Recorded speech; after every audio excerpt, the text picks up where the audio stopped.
Hey garden friends, welcome back to Not Quite Homesteading, ESK Garden. Today we're in the garden and we're going to be harvesting the rest of our onions. I'm going to be prepping this bed for turnover with you guys, and hopefully we'll be planting our sweet potatoes in there pretty soon. So I hope you guys enjoy coming along. Let's go ahead and get started. Alright, so I'm going to be pulling white onions today, guys. Now these didn't completely fall over like some of the red ones did, but I'm going to pull them anyway. These I'm going to be pretty much preserving the same way I preserved the red ones. And with this, I did let this bed dry out for quite some time. I think we had like a few days of rain last week, and since then I have not watered, haven't done anything, even though you can still see like the soil seems to still be like semi-moist, but not overly wet where I can't harvest the onions. I think we are due to get rain sometime in like the next day or two or something, and I wanted to get these out before that. So I'm going to pull all of these out. We'll set them aside while we can, just to let them dry a little bit. If I have to, I will actually go ahead and either cover them or take them in the house while it rains, and then I'll bring them back outside. The white onions, I didn't plant as many as I did the red onions. And I think that was largely because just of maybe storage purposes. At least that's what I think it was. That was my logic when I planted them. But I also don't use white onions as often as I do yellow or red. So we'll see what happens with these. I probably will absolutely plant more next year and then use these in a lot more of like the canning stuff. Things like salsa and stuff, which typically take white onions because they tend to be a little bit milder. These have some serious roots on them. Can y'all see that? Like, that's crazy.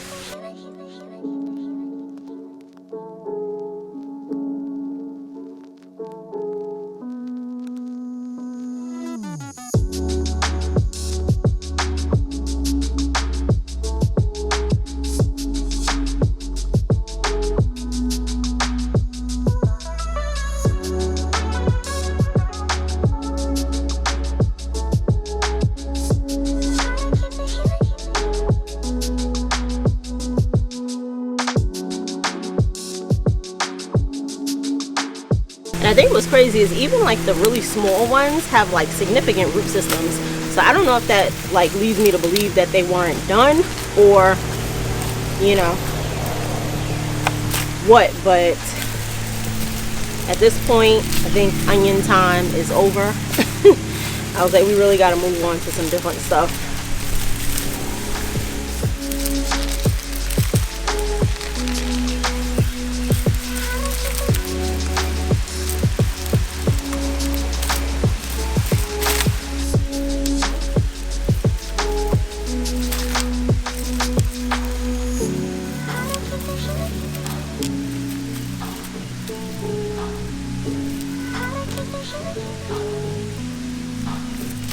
Now, I don't know if we have as many of these as we did of the red onions. I swore I planted less, but they definitely didn't bulb as well. So I don't know. I'm still going to count them the way I did the red onions. We'll see how many we have in total, and I'll give a realistic look of, I guess, how many really didn't bulb as well, because we have a lot more of those that actually didn't bulb to full size. So let me go lay these out on the table, and then I'm going to turn this bed over, add some more soil, get it fertilized, and then our next step, which will not happen in this video, will be to plant our sweet potatoes.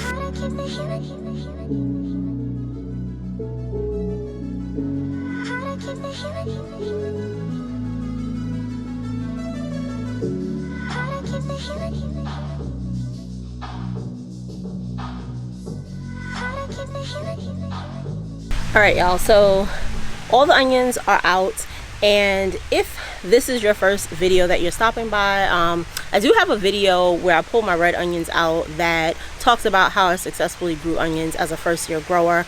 I will link that in the cards or at the end of the video, but I won't talk in detail in this video about the things I did to help successfully grow and bulb my onions in my first year.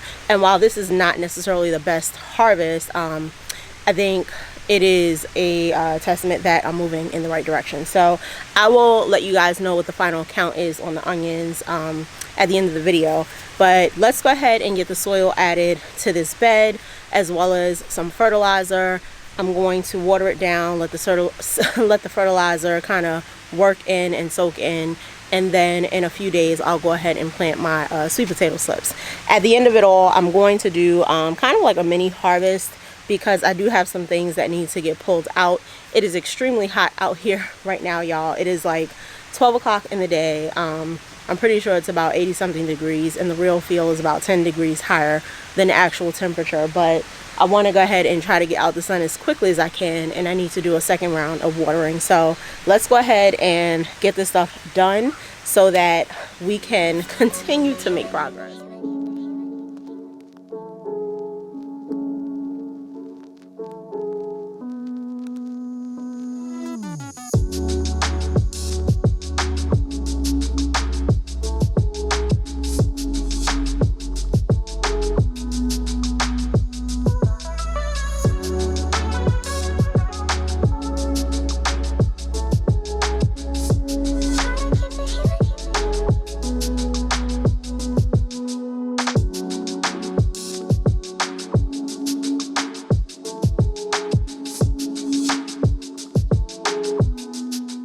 And because I'm getting ready to grow sweet potatoes in this, I'm not going to add any like manure or anything like that.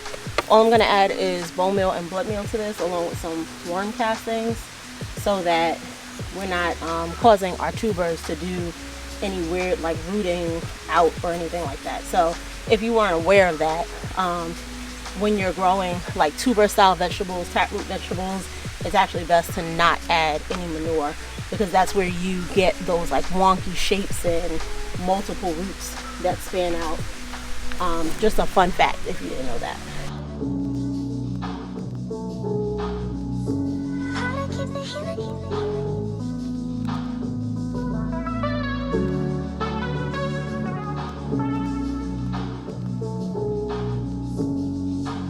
So all I'm going to do is add a couple of scoops of blood meal. Now, I bought this blood meal from, I want to say Home Depot recently. My blood meal has always been a powder, never pellets like this. I don't know what happened or how old this bag is. I just hope it's effective, but I've never seen that. I don't know if that was a, quality assurance mistake or what, but I'm still going to do about a third per half of bed. So 2/3 of blood meal. And we'll mix that in really good. But I will say I don't like that. I prefer the fine powder. And then I'm going to do, say roughly about the same amount of worm castings.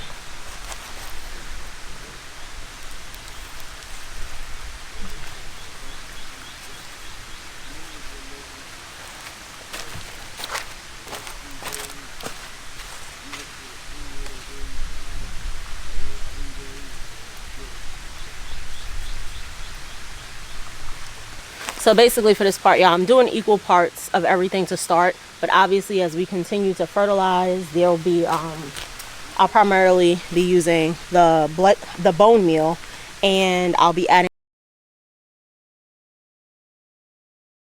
All right, y'all, so hubby is doing the harvest for us. We have our first 2 slicing tomatoes that we're pulling off the vine, which is like super exciting. Oh, those look beautiful. So these are early girl tomatoes.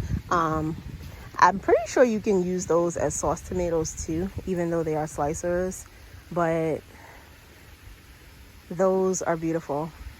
And they get like a nice like bright orange red when they're ripe. I'm pretty sure they don't get like a deep red. He's doing a couple of cherry tomatoes that we had on this one. And then we're gonna go over to our other tomato plants over here and pull out some of the aromas that have started to turn.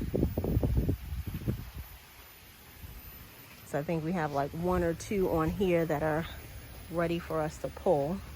Yeah, so let's pull these 2. Looks like one is choking on the side of the thing. The 2 orange ones that are right next to each other. Mm-hmm. This one's not. No, you think can. that one needs to stay longer. Yeah, you can pull that one.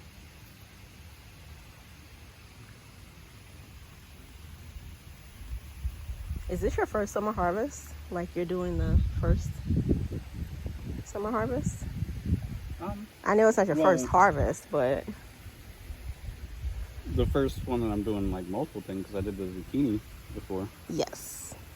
So we can go over to the other tomatoes over here. I'm also watering like my corn bed while we're harvesting. And we have quite a few ripe tomatoes here. So you can pull any that are red, that are like really bright orange, and then the orange tomatoes, we have several of those that can be pulled.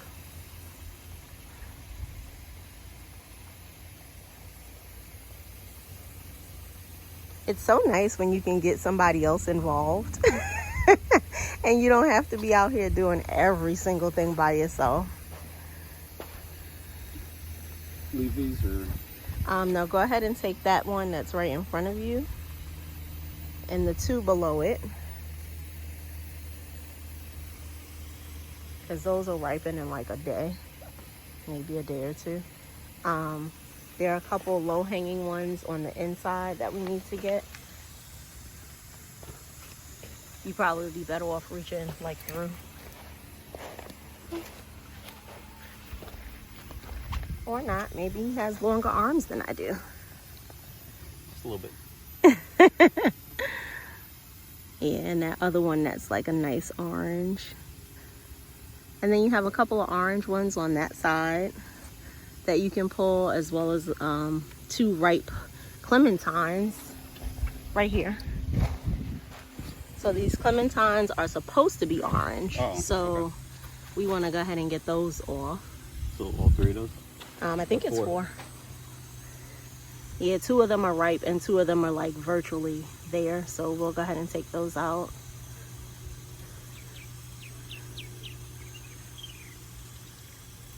Nice firm pull. I'm really like pleased with these clementine tomato plants, y'all. If you've not tried them and you're looking for like a nice orange variety, they actually are really, they actually are really, really good. To me, they honestly taste like a classic beefsteak tomato, which they like, I guess the way a real beefsteak tomato tastes. It's kind of like one of those classic flavors, and truthfully, it was the flavor that I did not like in raw tomatoes, but I do enjoy these because they kind of sit and balance well when you pair them with things. So it's not overly, abrasive, the flavor. But if you're looking for something, like if you're someone like me that, only indulges in tomatoes every so often or for health reasons, and you want like a beefsteak style tomato without having like a full large beefsteak slicer, these clementine tomatoes are really, really good.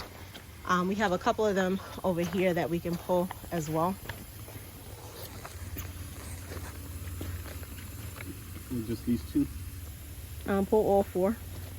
So these two also? Oh wait, hold on. There's actually, okay, there are about 6 that you need to pull because there's some on the bottom. But yeah, so pull those two. You can get them in there. Pull the deep orange ones.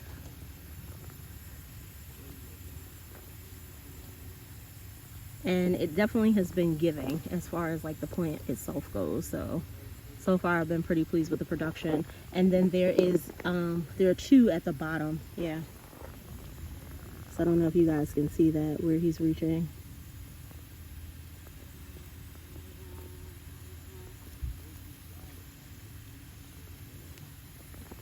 You sure that one is good to go? Yeah, no, let's leave that one. But take this, should we take this other one that's up top right here? This one? Yeah. What do you think? Leave it? We have enough. Leave it. Yeah. And then pull so this. one. Yeah.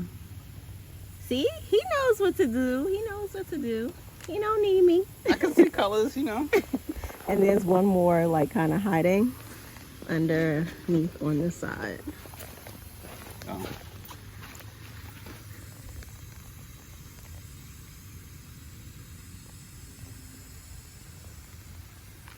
And a nice little surprise in the garden. So this is my blue Guatemalan winter squash, and it's about to open up its flower, which is beautiful.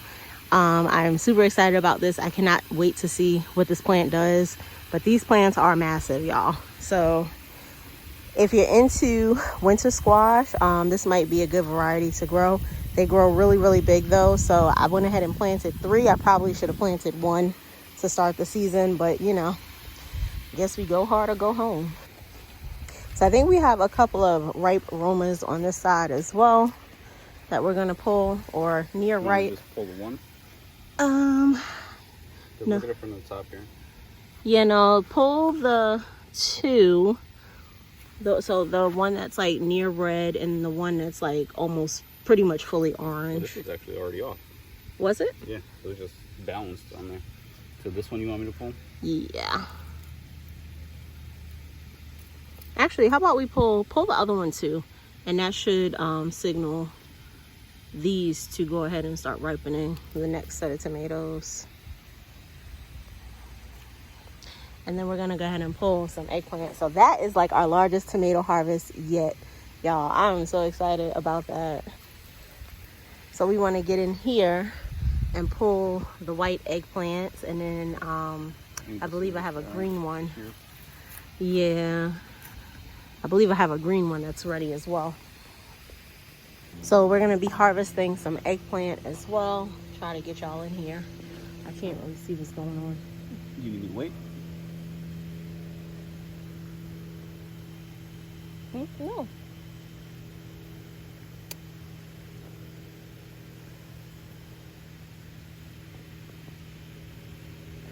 So that one is good and ready to go. Yeah, it's okay. We'll cut it off. It stuck you? Mm-hmm. That's a spider or something? You said, is it a spider? No, it's an aphid. You can just knock it off.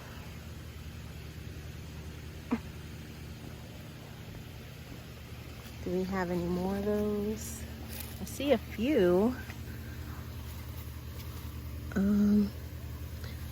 They're not really ready. All right, so let's go ahead and pull the green one. Green one is on this side.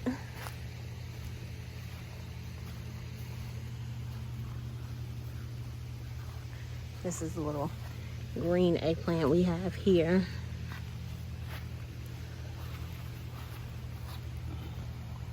This one here, right? Mm-hmm. You can cut that stem off a little bit higher. Woohoo! Let's see it. This is the first green eggplant off of this plant, so that's pretty nice. And I was like, we do have some peppers we could probably harvest, but I don't know. I was like, should I wait? I think we should maybe let's pull these white bell peppers. We got some plants going on up in here, y'all. These little spittle bugs are making their absolute home in my garden, and there's a Cubanelle pepper under there that we can harvest too.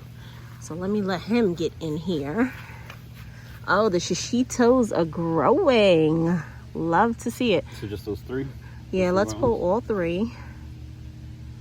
And then we're gonna pull that Cubanelle pepper on the other side because it looks like it's ready to go to me.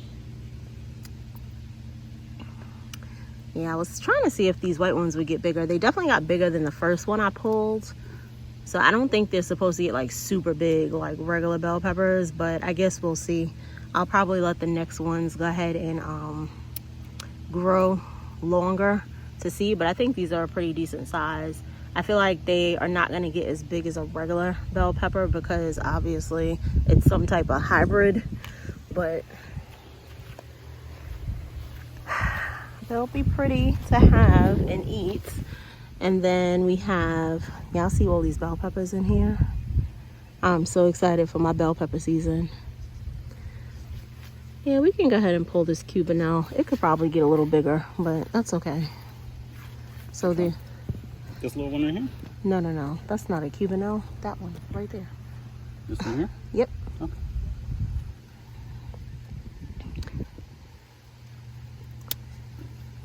There you go. So nice size pepper. All right, we have a pepper here, a mysterious pepper that I thought was an early jalapeno. It's very possible it could be a pepperoncini. I really don't know. I don't know. To me, this looks like a jalapeno, right? I'm just trying to understand why it's super light green. So I don't know if the early jalapenos come in this color. If you know, let us know down in the comments. And then they darken, but none of the rest of my actual jalapenos are coming in this light. All right, and then the last thing we're gonna pull out, y'all. Oh, and don't talk about this plant. This plant looks terrible, but they're about to come out pretty soon. I have some new plants going already. We have a little zucchini, gray zucchini here that is ready to be harvested.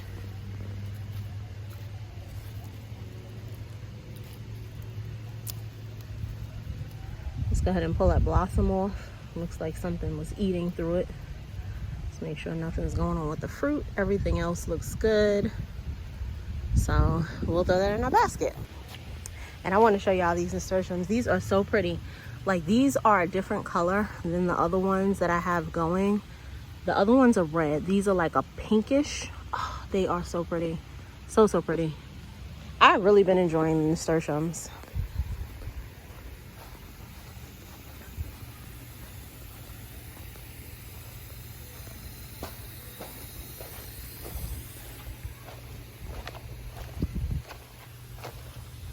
And this is our little harvest basket. This is probably the most colorful basket that we've pulled yet.